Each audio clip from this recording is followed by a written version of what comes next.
sommes. Il aura fallu 50 ans. 50 ans pour que l'intelligence artificielle donne aux autorités un pouvoir jamais égalé. Celui de tout voir, tout entendre, partout, tout le temps.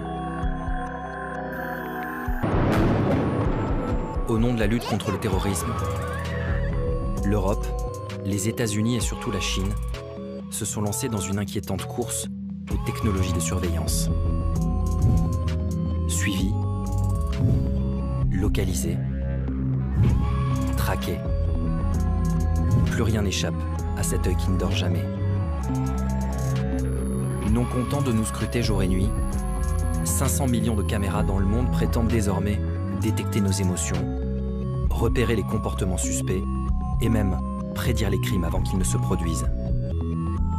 Une obsession sécuritaire qui, dans certains pays, est en train de donner naissance à un régime d'un nouveau genre, le totalitarisme numérique.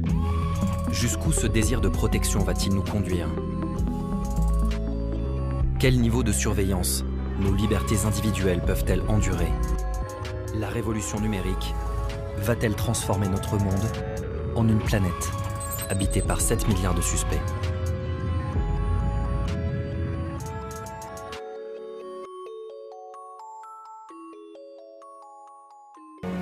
Une société hiérarchisée n'est possible que si elle s'appuie sur la pauvreté et l'ignorance. En principe, l'effort de guerre a toujours pour but de conserver la société au bord de la famine. La guerre est menée par l'oligarchie contre ses propres sujets.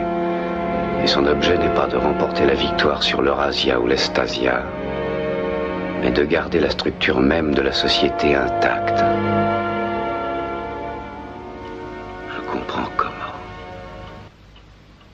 Je ne comprends pas pourquoi. Au nom de la France, j'appelle tous les États à se réunir pour fonder le nouvel ordre mondial du XXIe siècle sur cette idée forte que les biens communs de l'humanité doivent être placés sous la responsabilité de l'humanité tout entière. Et la condition d'un nouvel ordre mondial plus stable, apaisant les rivalités des puissances. Et d'autre part, celle de permettre à la France, au sein d'une Europe relancée, de tenir son rang dans un ordre mondial profondément bousculé. Il suffit de se rendre à la Défense à Paris pour être plongé dans un univers orwellien. Des caméras de vidéosurveillance à chaque coin de rue, reliées à des centres en sous-sol aux multiples écrans. Lorsque George Orwell décrit cet univers dans 1984, son roman le plus connu, la télévision n'existe pas encore. Orwell est plus actuel aujourd'hui qu'en 1984, parce que quand on écrit de l'anticipation, c'est très difficile de prendre la mesure du temps que les évolutions sociétales vont prendre. Mais ce qui est frappant, c'est que chaque année, on s'avance un peu plus vers la réalité qu'il a décrite. Police nationale, pandémie Covid-19, rentrez chez vous. We're living in 1984. You know, when my children were young teenagers, I insisted that they read Brave New World. You have to read, all children should read Huxley and Orwell and maybe a bit of Wells. Maybe if there was something in French. But in fact, that is where we're living now, where propaganda is more important than facts, far more important. And that is a huge news story now. This whole thing about fake news is that people have understood that the truth, facts, philosophy, knowledge, history, education, none of these things are important. In order to retain a position of power, you need to be really good at propaganda, and you need to be really good at telling big lies often and loud. And the last thing that you want in the mainstream media is anybody shining actual real light on anything. So people who actually care about the predicament of the human race, or about the future of this small vulnerable planet, or about their fellow human beings, and if they're being oppressed or killed or anything like that, it's best to keep them out of the way, because they may interfere with the general narrative. Big Brother ce dictateur omniscient, immortel et moustachu, visage terrifiant d'une société où la surveillance est généralisée, la vérité trafiquée et les pensées confisquées. Comme Big Brother, l'œil de 1984 est partout et ne cesse de cligner, exerçant toujours une influence écrasante. À la télé encore, c'est quoi déjà le titre original de Love Story? Bon sang, Big Brother. Puis, dans la vraie vie, en 2013, l'affaire Snowden fait scandale en révélant un vaste système de surveillance de masse aux États-Unis. Dans le sommeil, au travail ou à table, dans votre bain ou au lit, Big Brother vous regarde. Les caméras de surveillance sont partout. Le gouvernement dispose d'une vision sans limite. Ça a quelque chose de terrifiant. Ce que vous préférez, être en sécurité ou éviter d'être scanné par une intelligence artificielle? Moi, je veux être en sécurité. C'est très dommage qu'on ne perçoive pas le caractère paranoïaque donc, en fait, de cette idée, qui du coup implique comme réponse l'idée qu'il faudrait en permanence pouvoir surveiller tout le monde.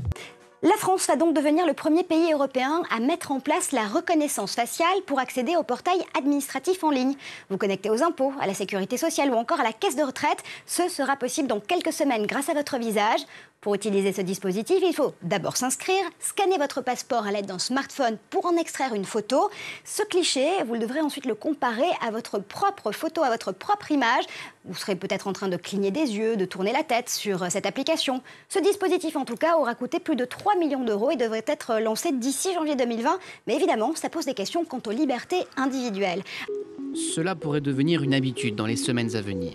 Prendre un selfie avec son smartphone et le soumettre à un logiciel de reconnaissance faciale.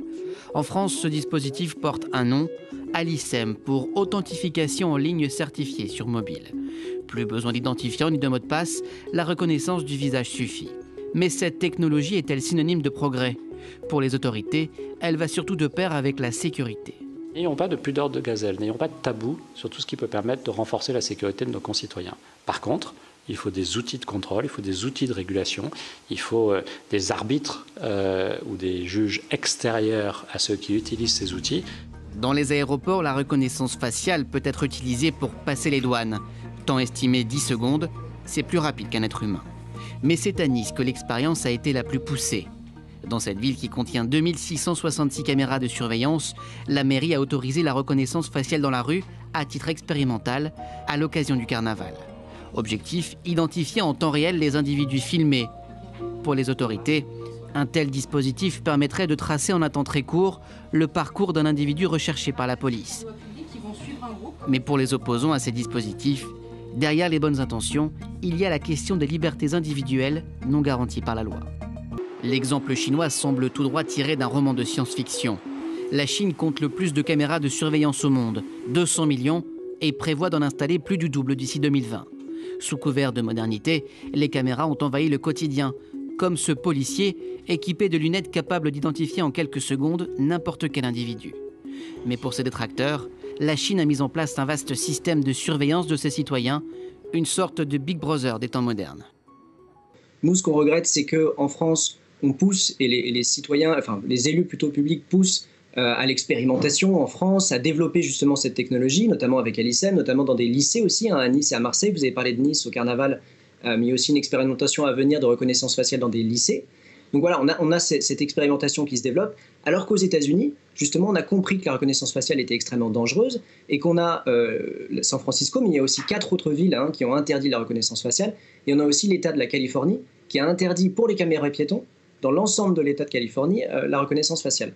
Mais à côté de la reconnaissance faciale, on a d'autres technologies qui sont déjà en place, notamment la vidéosurveillance dite intelligente, qui permet dans des villes comme à Toulouse, à Valenciennes ou dans les Yvelines, de détecter des comportements dits suspects, c'est-à-dire si vous vous mettez subitement à courir, s'il y a un mouvement de foule, ou si vous avez un aspect, parce que l'élu ou la collectivité a considéré que ce comportement était bizarre, ben il va y avoir du coup une remontée, une alerte automatique pour les services de police.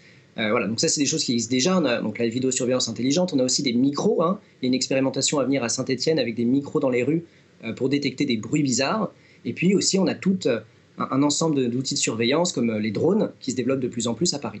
Donc c'est pour ça que nous, de notre côté, un peu contre tout ce mouvement de surveillance, on a créé une plateforme qui s'appelle technopolis.fr pour un peu documenter et faciliter la lutte contre ce développement incontrôlé d'outils de surveillance.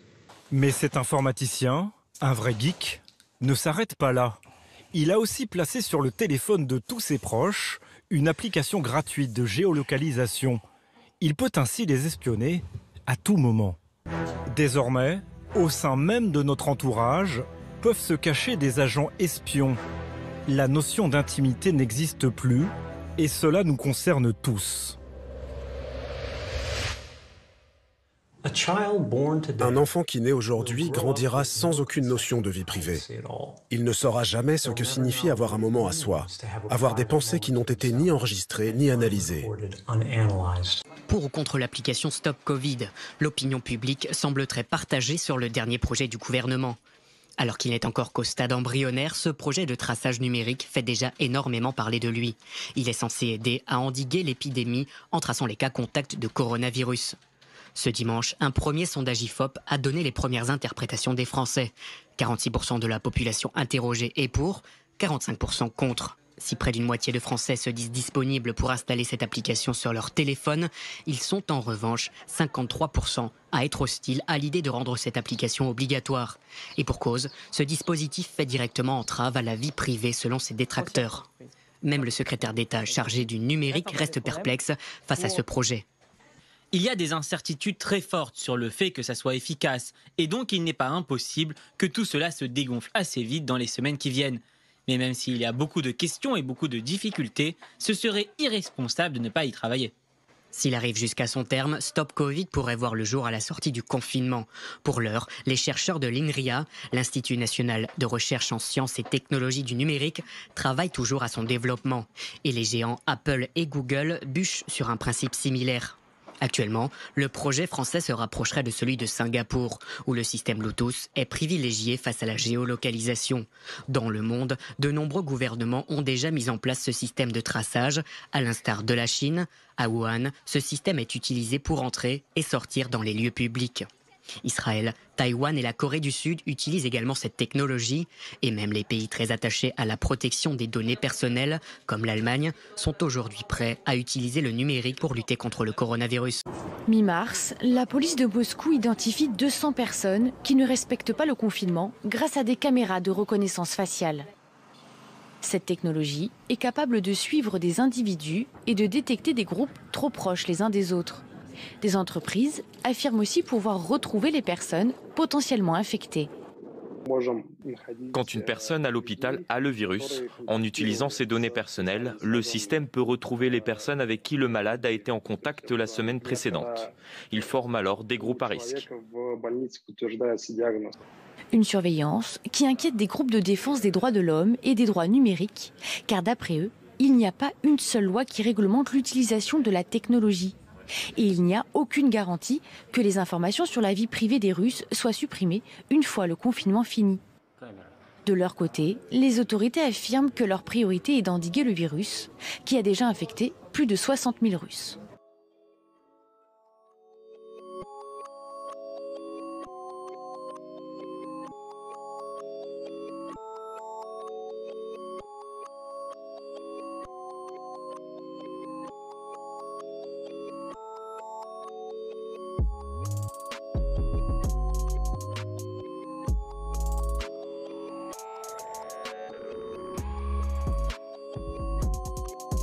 La révolution ne s'arrête pas là.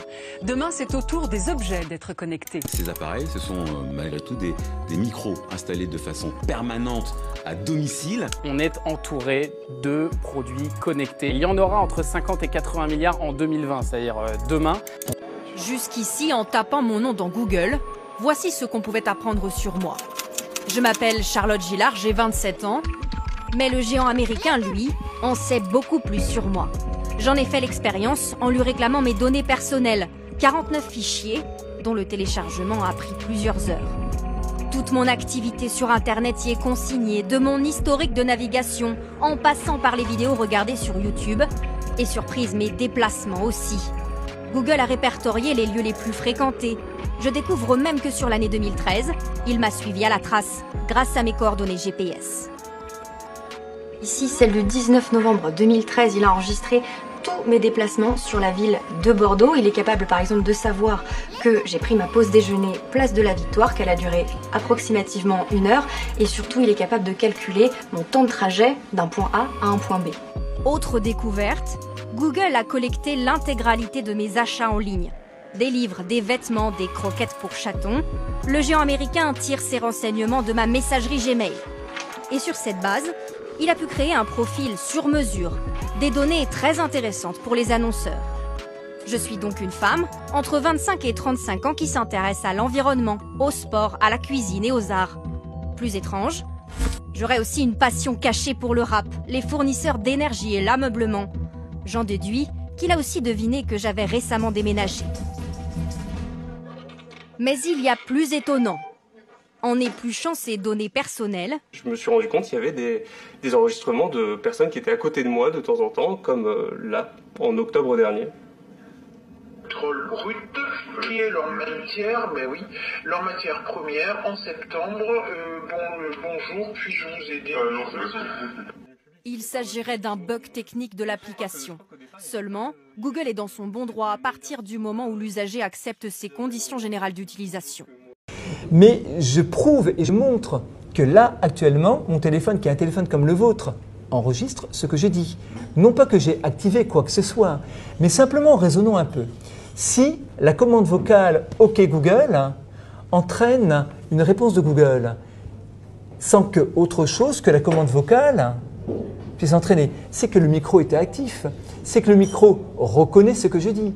Donc vous avez dans vos téléphones, à tout moment, pas quand il est en veille, mais quand il est activé, je suis en train de réactiver, vous avez un micro qui fonctionne en permanence. Un exemple très simple avec Android, qui est le système d'exploitation qui appartient à Google.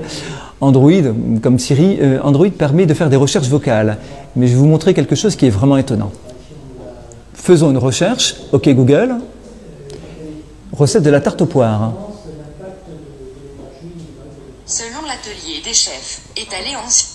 Donc on s'aperçoit qu'il y a une reconnaissance parfaite de la voix et j'ai les résultats de mes réponses. Par contre, il y a quelque chose qui est vraiment intriguant. Je vais aller sur My Activity Google, qui est la page offerte par Google, qui vous présente l'ensemble de votre activité sur Google.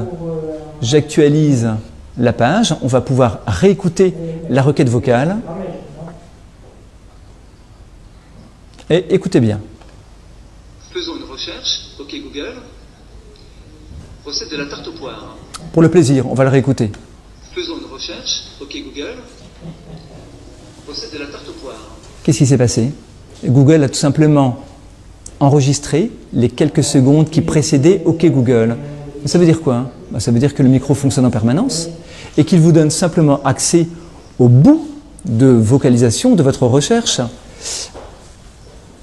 Je ne sais pas si vous le saviez, mais il est clair que vous avez ici un outil qui potentiellement peut enregistrer absolument tout ce que vous dites. Alors on peut s'en effrayer, on peut s'en réjouir, j'ai envie de dire que c'est une position personnelle. Ce qui est plus gênant par contre, c'est que peu de gens le savent. Quand quelqu'un me dit qu'il n'a rien à cacher, je lui demande, alors quand quelqu'un me fait cette remarque en conférence, je lui demande son nom et son prénom. Et comme généralement j'ai une présentation PowerPoint et que je déroule, j'ai un accès à Internet, je lui demande son nom et son prénom et je commence avec mes techniques avancées de recherche à trouver des choses sur lui. Et rapidement, il me dit « Non mais c'est bon, vous pouvez arrêter là. » D'accord? Il ne faut pas confondre « j'ai rien à cacher » avec « j'ai tout à montrer », ce qui est totalement différent. Nous sommes, nous collectivement, quelles que soient nos différences d'âge, nous sommes la dernière génération qui a connu un monde d'avant Internet. Nos enfants ne connaîtront que le monde Internet, vivront et nageront et pourront se mouvoir dans un monde qui est totalement numérisé. Nous sommes la dernière génération, dans l'histoire du monde ou du temps, si on veut employer des grandes phrases, qui pourra changer les choses. Donc on a une responsabilité fondamentale. Voici le geste qui permet à Charlotte de vraiment commencer sa journée, s'équiper de son tracker d'activité. Alors tracker parce qu'il va traquer toute mon activité quotidienne, donc de mes pas à mes calories brûlées, à mes entraînements. Et chaque jour, Charlotte a un objectif à remplir. Hier, j'étais à 186% de mon objectif quotidien. Et j'ai reçu, impressionnant, beaucoup d'activités et d'exercices. Ceci améliore considérablement votre santé et votre condition physique. Conséquence, Charlotte a changé ses habitudes. Terminé les escalators ou les ascenseurs, place aux escaliers. C'est mon coach, j'ai pas envie de le décevoir. J'aime être en bonne santé et jouer le jeu. Jouer le jeu pour ne pas se faire rappeler à l'ordre, car si vous restez inactif devant votre ordinateur, votre monde va se mettre à vibrer et vous envoyer un petit message. En fait, il y a une alerte qui dit voilà, vous êtes resté assis trop longtemps, pensez à bouger. Et en plus de ça, on va mettre un conseil où on va expliquer pourquoi être assis peut être néfaste à la santé. Dis Google, éteins la télé. J'éteins la télé. En fait, c'est juste une automatisation de choses simples.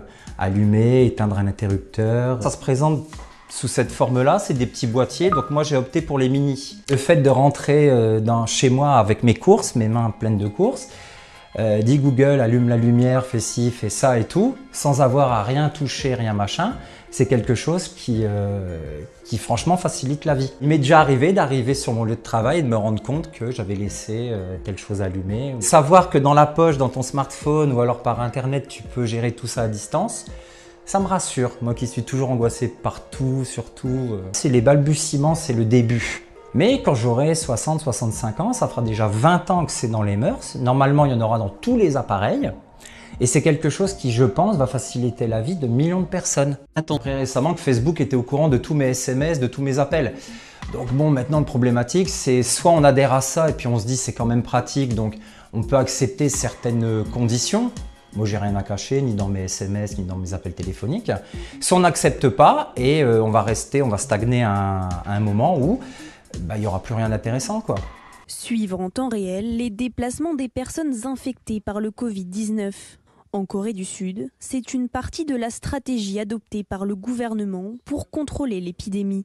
En février, c'était le deuxième plus gros foyer au monde de coronavirus derrière la Chine. Aujourd'hui, le pays est presque sorti de la crise sanitaire. Le modèle de prévention adopté par le gouvernement repose sur le recensement et l'isolement des cas suspects. Leurs déplacements sont reconstitués à l'aide des images de vidéosurveillance, de leurs transactions bancaires et du bornage de leur smartphone. Les habitants sont prévenus directement par SMS qu'un cas nouveau de coronavirus a été dépisté près de chez eux ou de leur lieu de travail. Une stratégie différente de celle adoptée par la France jusqu'à présent. Le comité d'analyse, recherche et expertise devra se prononcer sur la mise en place d'une stratégie numérique d'identification des habitants ayant été au contact de personnes infectées par le coronavirus. Des initiatives de divers ordres, avec des technologies très différentes, elles seront toutes évaluées et le comité aura un rôle dans cette évaluation. En France, l'utilisation des technologies se borne pour l'instant au déploiement de drones, comme ici à Marseille, pour prévenir la population. Si vous n'avez pas de motif valable ou d'autorisation, rentrez chez vous. Ce matin, le défenseur des droits a rappelé qu'une stratégie numérique d'identification des citoyens n'est pas à prendre à la légère. Il faut voir d'un côté ce que sont les exigences des libertés et de l'autre côté, quel est le bénéfice de cette mesure de géolocalisation. Un défenseur des droits qui a déjà demandé l'organisation d'un débat public sur les libertés individuelles en France. 我现在正在买上海到北京的机票，然后在网上购买。然后它会有一个提示信息，就是订单中存在已被人民法院限制高消费和相关消费的旅客，有问题请与执法法院联系。就是说我不能买机票，因为我是已经被限制高消费嘛。这样子，除了对我生活出行造成不便之处之外，还有小孩不能上私立的学校。 我们不能买车、办信用卡，另外我们也不能作为企业的法人创业，非常多的，对，储蓄卡如果有那个钱的话，也是会被冻结掉，不能使用。À Guanyun, une sonnerie de téléphone spécial est attribuée aux personnes sur liste noire. Et avant toute communication, ceux qui tentent de les appeler tombent sur ce message. Nous vous signalons que votre correspondant est inscrit sur liste noire. Veuillez, s'il vous plaît, exhorter cette personne à remplir ses obligations légales. Vous avez conduit en état d'ivresse? Votre note est tombée au niveau B? Dommage. Vous ne pouvez plus être membre du parti ou représentant de votre quartier. Vous ne pourrez plus être parmi les meilleurs. Le crédit social est votre passeport dans la société. Votre note est votre deuxième carte d'identité. Surveillé en permanence par des caméras intelligentes à reconnaissance faciale capables de mettre une identité sur un visage en temps réel, les Chinois sont désormais aussi tous notés. 778 sur 950. 548, c'est moins bien. 748, un bon score. Pour l'instant, c'est une notation bancaire qui atteste de la bonne gestion des comptes et que tout le monde connaît ici. Je trouve ça bien d'être noté. Dans une société, il faut qu'il y ait des règles. Ces notes, ça nous oblige à bien nous comporter. Ça peut vous paraître effrayant, mais en Chine c'est comme ça, on a l'habitude. De toute façon, on n'a pas le choix. Car Pékin veut mettre tout le monde au pas et aller plus loin d'ici 2020. Il y aura de bons et de mauvais citoyens grâce au rassemblement de centaines de données provenant de banques, sociétés privées et des autorités. En utilisant le plus de données possible, c'est ce qu'on appelle le big data, ce système jouera un rôle important pour la reconstruction morale de la société. Pour ce faire, tout sera passé au peigne fin. Situation financière, habitudes de consommation, carrière professionnelle, jusqu'au comportement sur les réseaux sociaux. Critiquer le gouvernement sur Internet ou exhiber des signes extérieurs de richesse, mauvais score. En revanche, des louanges au parti ou un don de sang augmentera votre crédit social. Xiao Wenwang est une citoyenne modèle. Elle vit à Nankin, ville-test. Elle a le profil parfait. Mariée, mère d'un enfant de 5 ans, elle travaille dans une maison de retraite. Elle n'a pas de dette. Et par exemple, attend toujours sagement avant de traverser la rue. En tant que bonne citoyenne, je respecte le code de la route. Si je ne le faisais pas, je perdrais des points sur mon crédit social. Théoriquement, tout pourrait être pris en compte dans la note sociale. Même les gestes les plus anodins comme aller faire ses courses au supermarché. À l'heure du paiement électronique, les achats de Xiao Wenwang pourraient peser dans la balance. Comme acheter des cigarettes, pas bon. En revanche, des couches-culottes montreraient l'attention portée à un enfant. De la bière peut être une dépendance à l'alcool. L'eau, c'est mieux. Dans cette ville pilote de 8 millions d'habitants, il n'y a que 18 000 citoyens modèles. Pour Xiao Wenwang, il y a des avantages à la clé. Quand elle prend le bus, par exemple, elle paye moitié prix. Moi, pour tous les services publics, j'ai des réductions. Dans les musées aussi. Et à la bibliothèque, grâce à ma carte, je peux même lire gratuitement. Un bon score donne des avantages, un mauvais enlève des droits. Dans ce cinéma, ceux-là sont de mauvais payeurs. Les visages que nous avons dissimulés, les noms, les adresses se retrouvent en haut de l'affiche. C'est une question de principe. Il faut les dénoncer, ces gens-là. Ces gens ne sont pas honnêtes. Ils doivent payer le prix. Ne pas rembourser. C'est normal de payer ses dettes, sinon il faut les mettre sur la liste noire. Cette liste noire, la voici, établie par la Cour suprême pour ces mauvais citoyens dont la note est tombée à 0. Elle concerne des entreprises, mais aussi 23 millions d'individus à ce jour.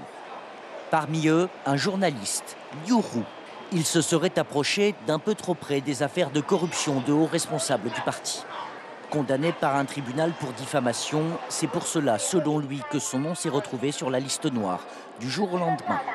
Il l'a découvert en allant chercher un billet de train et compris qu'on ne le laisserait plus voyager. Voilà, ça me dit que je suis toujours sur la liste noire. Il est jugé indigne de confiance et donc puni. Une fois qu'on se retrouve sur liste noire, on ne peut plus avoir de crédit bancaire, ou créer une entreprise, acheter un appartement, ou même envoyer ses enfants dans une école privée. Rares sont ceux comme Liu Ru qui osent émettre une critique contre ce système que certains qualifient de dictature numérique. Je m'inquiète, car beaucoup de gens, je pense, n'auront plus de libertés individuelles comme moi. Nous vivrons tous avec plus ou moins de restrictions.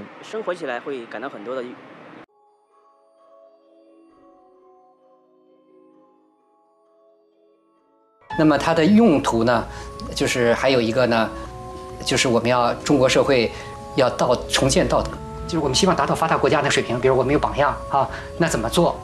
就是我们希望我们的社会人民都能够诚信，都能守。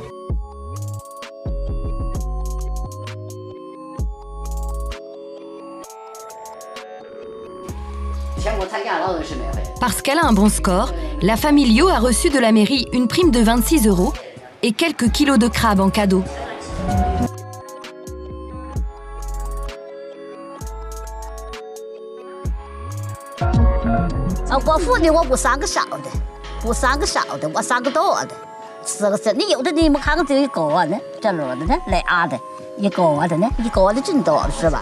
Donc, 大家现在都只有好的市民的对，没有坏的吗？你们看见这个词儿都整天来参观了，我的可来参观了，整天来。像我这样丢个垃圾的，会不会给我扣分呢？没有。 不扣分吗？没有，按次儿没有。你们看这个大管哪都是金杆子的，管哪也没有，没有。一天之前说有垃圾，哪是收拾的不杆子的，这样的，他有那样的。从讲这个车现在来，都真文明，管谁没有，或者是那个垃圾的，管谁没有。